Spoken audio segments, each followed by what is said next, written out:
Je vis de mon métier, je vis de ma passion, parce que l'immobilier c'est une passion avant tout. J'ai la chance de me lever tous les matins avec beaucoup d'enthousiasme pour ce que je fais, parce que c'est un métier qui est très varié. J'ai commencé jeune, je me suis accrochée dans un monde d'hommes, parce que c'est un métier qui est plutôt masculin. Et puis voilà, il a fallu faire ses preuves, il a fallu beaucoup travailler.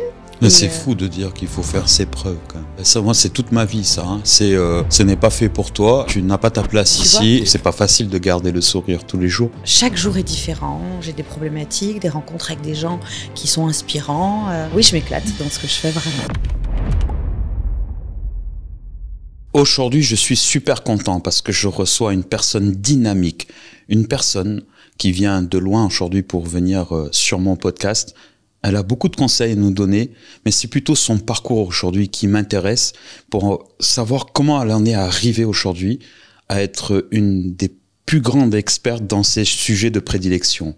Comment vas-tu, Aurélie? Très bien, je suis ravie d'être là. Merci de m'avoir invitée. Mais c'est avec grand plaisir. Vraiment ravie. On a eu la chance de discuter un petit peu avant et tout. Le courant est passé entre nous. Oui. Et je me suis dit, pourquoi pas partager avec les gens qui nous écoutent, donc à peu près 2-3 millions de personnes.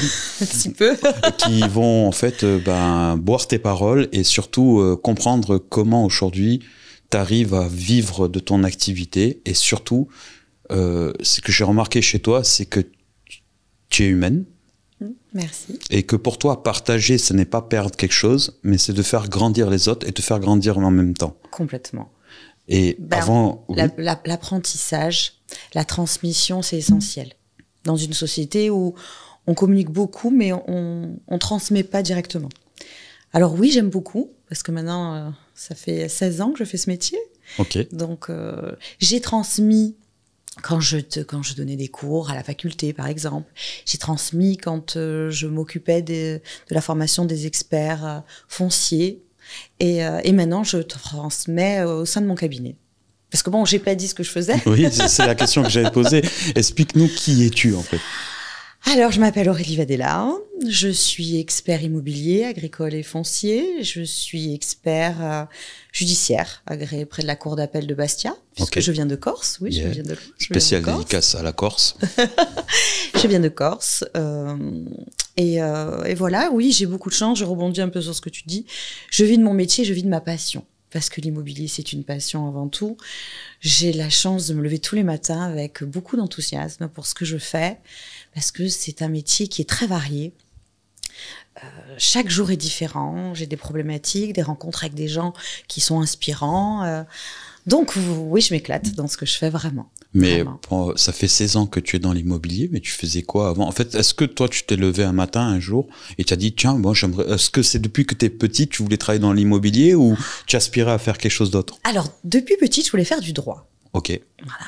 Mon papa étant dans la police, moi, je voulais être juge des enfants. C'était toute petite, je voulais être juge des enfants, donc j'ai continué dans cette voie-là. J'ai eu mon bac et puis je suis rentrée en faculté de droit.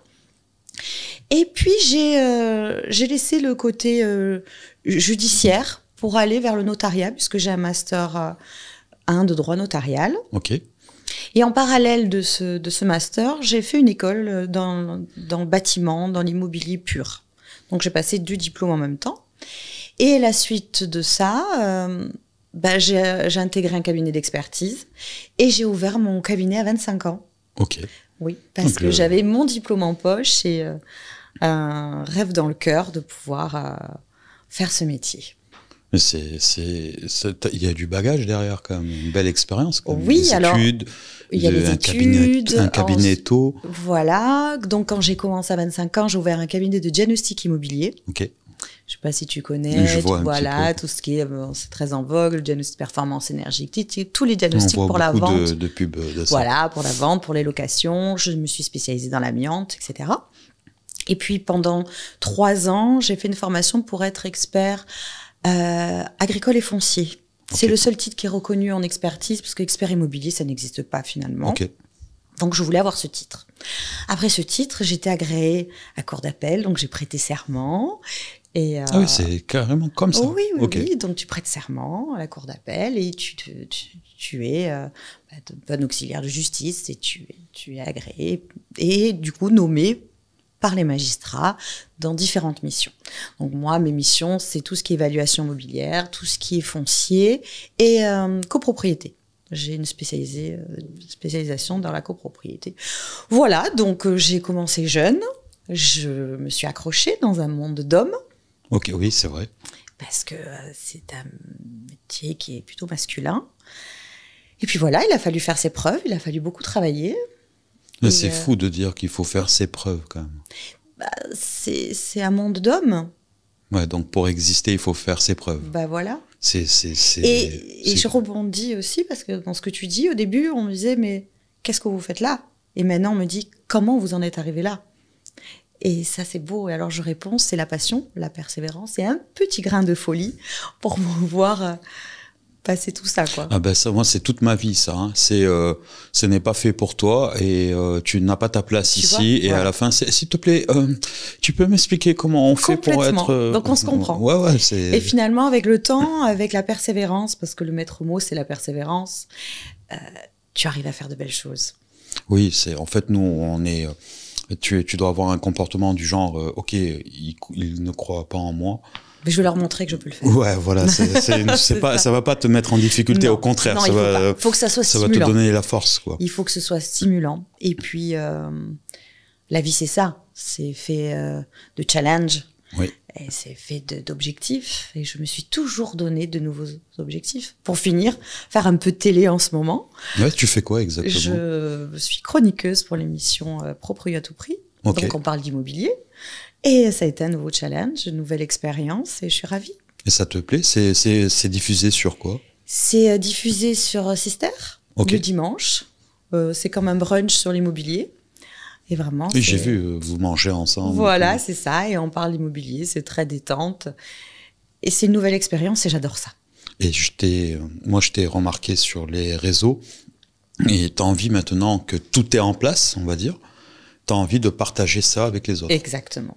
En fait, je veux montrer ce que c'est l'expertise immobilière, ce que c'est le métier d'expert immobilier, de pouvoir partager un maximum avec les gens. Alors, il n'y a pas que pour trouver des clients, mais il y a aussi pour peut-être donner des conseils. Des conseils, mais de la force à celle que tu étais quand tu as commencé, en fait. Si moi, j'ai réussi, d'autres peuvent réussir, d'autres femmes peuvent réussir. Alors, c'est pas pour inspirer, je veux pas inspirer les hommes, mais c'est vrai que je me dis, bah, il y a peut-être des femmes qui vont se dire, bah, si elle l'a fait, moi aussi je peux le faire.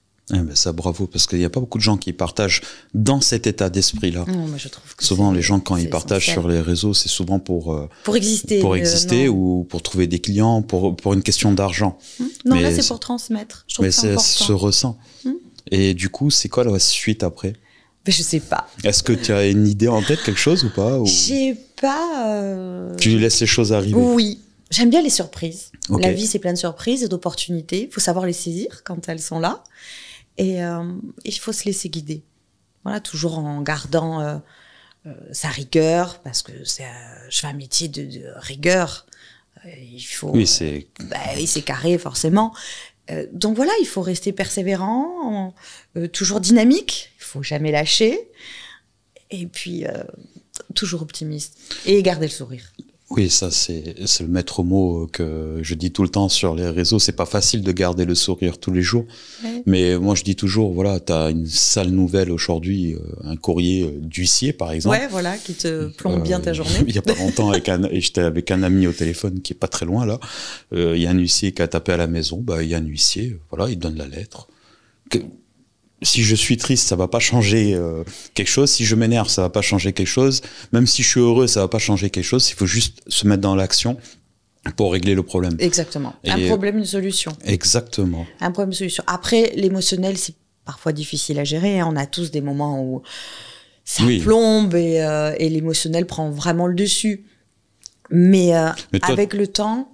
Tu dois avoir un métier par rapport à d'autres que je connais qui doit être... si tu te mets pas des barrières un petit peu, ça peut vraiment empiéter sur ta vie perso, non? Tu es très happé par ce métier. Moi, je m'oblige, j'ai un petit garçon de 13 ans, et il faut allier le travail, d'être chef d'entreprise, et sa vie de maman. Oui. Et en fait, de trouver le bon équilibre pour le bonheur de ton enfant et aussi réussir professionnellement. C'est pas facile. Hein. Non, c'est pas facile. Parce que le dimanche, tu as envie quand même de... Oui. Ouais. Et il a fallu beaucoup expliquer à mon fils que maman travaille beaucoup, maman elle est là, mais je veux être très présente. Les week-ends, c'est pour lui. Les vacances, c'est pour lui. Quand j'arrive à prendre, c'est pour lui. Mes moments libres, c'est pour lui. Mais c'est dur de couper le téléphone le soir quand on rentre. Oui, à qui dis-tu ? Voilà, de dire allez, stop. La vie professionnelle, elle est terminée. Maintenant, je suis maman. On est à la maison, c'est nous, on prépare le dîner, on fait des choses. Et il faut pouvoir couper. Mais pour rebondir sur ce que tu dis, oui, c'est dur, on est happé. Pas pour ce qui est vente immobilière, oui. Mais dans le côté humain. Quand il y a des clients qui vont pas bien, ou tu dois évaluer une succession, ou tu fais pour un IFI, ou pour un régime, un partage de communauté, les gens, ils ont besoin de toi. Et c'est dur de leur dire « Ah non, 20h, c'est bon, je vous prends plus. » Donc, oui, et j'ai eu vraiment tendance à me faire aspirer par ça. Avec les années, j'arrive à optimiser le temps. Okay. Et même en expertise, quand j'ai commencé, je passais 1 heure avec les gens, on parlait de leurs problèmes, à trouver une solution. Maintenant, pas que j'écoute moins les gens, pas du tout. Mais on va plus à l'essentiel, je les guide plus rapidement. Et en étant moi aussi moins dans l'émotionnel parce que ça aide pas plus. C'est compliqué parce que toi, tu dois avoir un métier où tu rentres dans l'intimité. Complètement. Parce que tu rentres dans l'argent. Moi, j'arrive dans un moment de leur vie où c'est pas cool. Exactement. Voilà. Et du coup, en fait, tu as une grande partie psychologique. Donc, ils vont te raconter des trucs qui n'ont absolument rien à voir avec ce que tu dois faire réellement. Exactement. Et tu dois réussir, et c'est ça un peu ce que je disais, c'est de synthétiser toutes ces informations pour trouver une solution et pas s'éparpiller dans un nombre d'informations qui finalement n'est pas essentiel à ta mission. Mais toi, tu arrives à gérer, par exemple, parce que tu dois rencontrer des personnes qui ont des problèmes. Oui. Pas facile à gérer. Mais quand tu arrives en judiciaire, tu es un peu le sauveur. Ok. Tu imagines, tu as entamé une procédure judiciaire, tu as un problème familial, où tu divorces, c'est compliqué, une succession qui se passe pas bien. Déjà, avant d'avoir l'expert qui arrive, qui a été nommé, où je convoque, on a l'accédit judiciaire, etc., un peu de temps s'est passé. Okay. Donc, quand tu arrives, c'est toi leur solution. Ok, ouais. Et quand tu dois gérer ton accédit, alors c'est... Moi, j'ai été formée par un ancien expert, et j'aimais beaucoup sa façon de travailler parce qu'il a un côté très humain. Et quand tu arrives, c'est vrai que la première chose que tu dis, ça va bien se passer.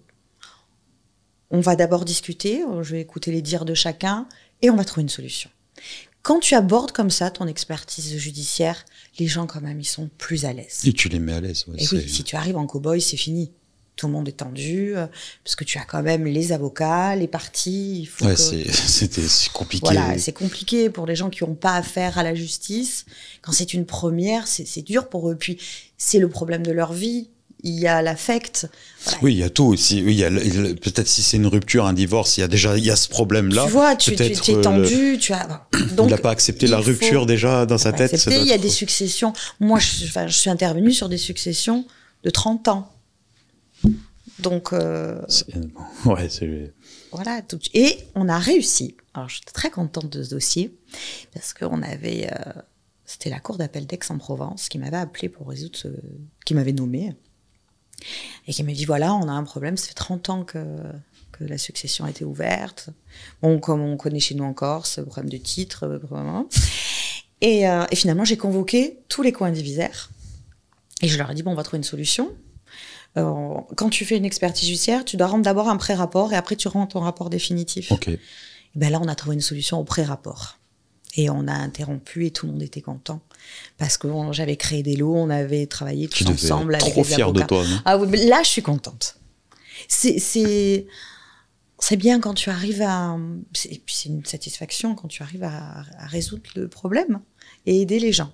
Je vois dans ce métier, surtout dans le judiciaire, une aide. Voilà, une aide. Je te comprends, moi, sur les réseaux. Moi, par contre, moi, il m'a fallu beaucoup de temps pour comprendre que j'étais utile. Mais alors, moi, j'adore tes messages. J'adore ce que tu transmets. Parce qu'il y a beaucoup de bienveillance, il y a de l'empathie. Et dans tes messages, tu aides les gens à sortir de situations toxiques. Parce que souvent, quand on est dans son travail, on est enfermé dans ce travail, dans une ambiance, et on ne s'en rend pas compte. C'est vrai. Et toi, tu arrives à faire réaliser aux gens qu'il faut sortir de là, qu'il faut avancer et avoir le courage de changer. Et c'est un très, très beau message. Merci. Et regarde, tu es très suivi. C'est que le message est important et passe bien. Donc, bravo. Merci. Non, mais j'ai mis du temps parce que moi, quand j'ai commencé sur les réseaux, je m'imaginais pas. Bon, si au bout d'1 mois j'avais compris où j'allais, mais je pensais pas que j'allais aider autant de personnes. Donc, j'ai fait passer des messages simples en partageant juste mon expérience. Et pendant 1 an, je disais à un ami, je disais. Tu vois, je reçois beaucoup de messages de merci, merci, merci, merci. Mais je ne comprends pas pourquoi on me dit merci. Parce que pour moi, en fait, ce que je disais, c'était tellement évident que d'autres, en fait, pour moi, c'était normal qu'ils pensent la même chose que moi. Et c'est au bout d'un moment, je me dis, ah oui, quand même, je suis utile. Et tu te rends compte que ça beaucoup de rend personnes fier, sont malheureux ah oui. dans leur métier. Tu te rappelles, une fois, j'avais partagé une story avec un sondage. Oui. Et tu m'avais fait la réflexion. Et je t'ai fait la réflexion en disant, tant que ça, la société va mal. C'était, il y a à peu près 4000 personnes qui ont répondu, quand même. Et alors, oui, et ça a été 6% étaient heureux dans leur travail. C'est fou. C'est triste parce que tu passes plus de temps au travail qu'à la maison. Alors, c'est pas toujours lié au travail. Tu penses que c'est... Oui, c'est un tout. Des fois, tu peux avoir des personnes qui vont être malheureuses dans leur travail parce que les gens qui sont au travail sont toxiques. Et tu as des gens qui vont être malheureux au travail parce que ils font pas ce que eux ils auraient voulu faire. Donc ils sont malheureux, ou peut-être qu'il y a un truc dans leur vie qui ne va pas. Qui fait que en fait, ils pensent que tout va mal. Et que le travail aussi ça va pas.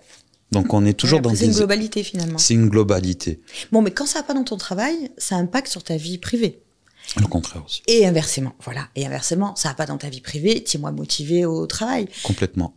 Voilà. Et puis il y a des gens, comme tu dis, qui n'aiment pas ce qu'ils font. Il y a des gens qui n'aiment pas ce qu'ils font, et ça c'est la deuxième partie de mon travail qui arrive là tout doucement. Je change ma ligne éditoriale parce que là au niveau travail, management, j'ai fait ce que j'avais à faire, c'est arriver à faire comprendre aux gens que demain il y a peut-être pas. Ah oui. Non, c'est sûr. Voilà, donc ça résume tout. Donc c'est un moment où tu veux faire quelque chose, fais-le parce que ça risque de durer toute ta vie comme ça.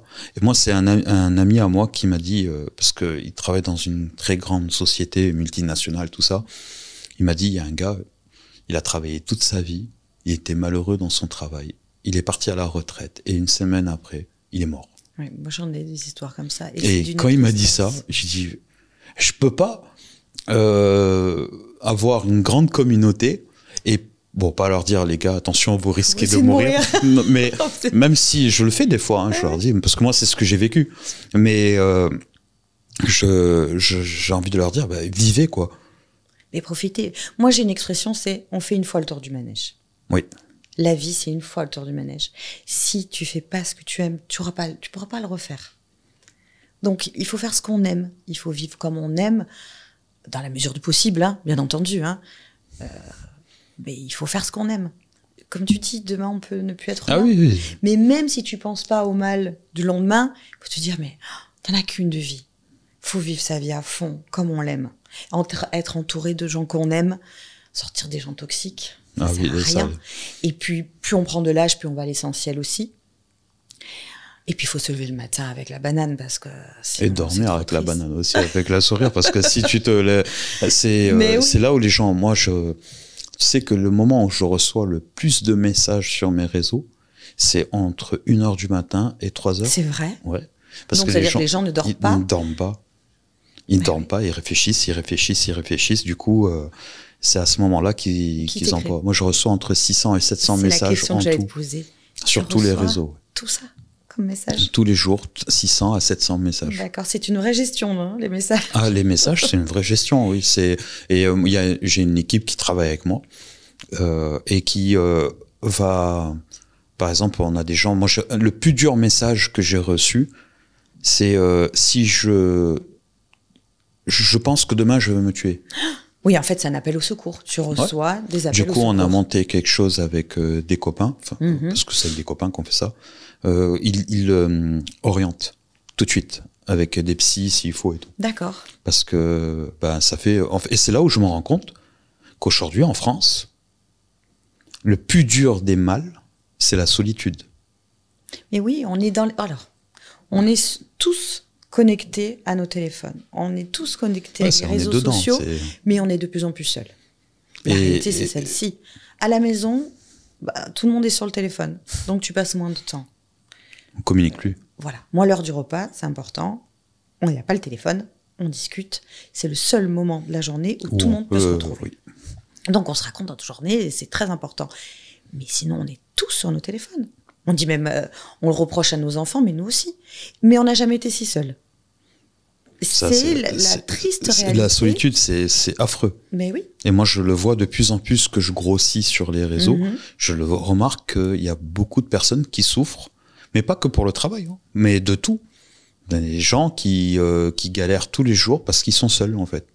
Mais ton succès, ça révèle la tristesse de c'est pour ça que je m'en vante jamais. Non, mais c'est pour ça que c'est une aide. Quand il y a des gens qui viennent me dire bravo, oui, peut-être, ouais, mais je parle à des gens qui galèrent, et même pour les collaborations qu'on me demande. Pas que des gens qui galèrent, hein, Michel, parce que dans tous tes messages, on peut tous se reconnaître à un moment de notre vie. C'est ça qui... Oui, c'est où on a vécu quand ça. Quand tu parles de résilience, on est tous confrontés à ça. C'est vrai. On n'est pas dans le monde des bisounours, on est tous se confronter à ça. Et je trouve que tes messages, ils touchent tout le monde. Merci. Mais non, mais c'est sincère, vraiment. On va bientôt arriver à la fin de ce podcast. Mais avant, un petit mot sur l'immobilier quand même. Oui. Parce que c'est ton sujet de prédilection. Oui. Aujourd'hui, l'immobilier se porte comment en France ? Alors, on n'est pas dans la meilleure des phases, mais il faut pas... En fait, on s'est retrouvé avec des taux d'intérêt qui ont augmenté. Okay. Et des prix d'immobilier qui n'ont pas baissé. Donc, ça a figé le marché.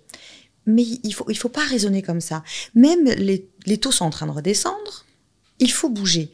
Et puis, même quand on a l'impression que l'immobilier est haut, il faut faire des offres. Ok. Voilà, il faut faire des offres. On va te dire, oui, mais c'est pas le meilleur moment ou la meilleure période pour investir.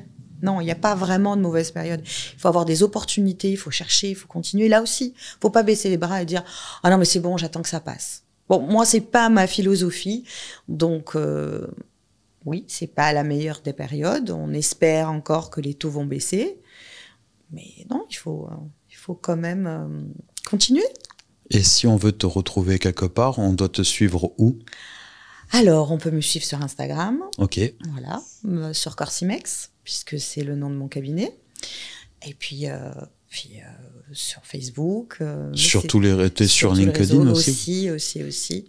Mais vraiment, le plus actif, c'est sur Instagram. Insta, oui. C'est vrai que c'est le top, parce qu'on peut mettre de la musique au moins sur les trucs. J'aime beaucoup. C'est ce que je dis aux autres, c'est complet en fait. Il faudrait que je développe le reste, mais bon. On arrive à la fin de ce podcast, et à toutes les personnes qui viennent, je leur dis toujours de regarder cette caméra qui est là, et de faire passer un message à toutes les personnes qui nous écoutent, pour leur donner de la motivation, parce qu'il y a beaucoup de gens qui aimeraient se lancer, ou qui galèrent pas, mais qui ont envie de faire quelque chose peut-être de nouveau, et que toi, tu as réussi à être épanoui et à vivre de ta passion, leur donner ce message d'espoir. Alors moi, je voudrais dire à tout le monde que la vie, elle est trop belle. Elle est trop courte pour pas se lancer dans de nouveaux projets, et surtout se retenir quand il y a quelque chose qui vous tente. La prise de risque, c'est important. Et puis la prise de risque, ça ouvre sur de très belles choses. Donc la persévérance, l'ambition et se donner des challenges. Donc moi, je dis qu'il faut foncer. C'est toujours source de très belles choses. Voilà. Merci. Merci. Et à très vite. Avec plaisir.